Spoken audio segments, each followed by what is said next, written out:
السلام علیکم ناظرین، آپ دیکھ رہے ہیں الرٹ پاکستان۔ تو جیسا کہ ناظرین آپ جانتے ہیں، پھر ہالینڈ میں نبی پاک صلی اللہ علیہ وآلہ وسلم کی شان میں گستاخی کی گئی، اور اس پر قائد محترم حافظ سعد حسین رضوی صاحب کا بہت ہی بڑا اعلان کر دیا قائد محترم نے کہ جو بھی ہالینڈ میں مسلمان رہتا ہے اور جس کے اندر تھوڑا سا بھی جذبہ ہے، نبی پاک کا عشق ہے، وہ اس گستاخ رسول کو واصل جہنم کرے۔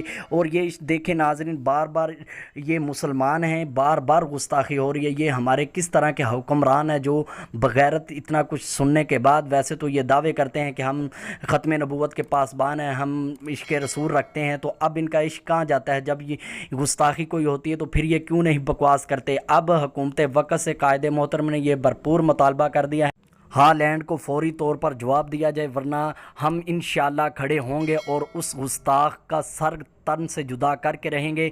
اب حکومت وقت کو چاہیے اس کے خلاف فوری ایکشن لے اور ان کو جواب دیا جائے حکومتی سطح پر اس گستاخوں کو، اور آئندہ یہ ایسی گستاخی نہ کر سکیں۔ حکومت کو فی الفور ایکشن لینا چاہیے، ورنہ قائد محترم نے اعلان کر دیا ہے کہ ہم پھر نکلیں گے، پھر آپ کو یہ مہنگا پڑے گا۔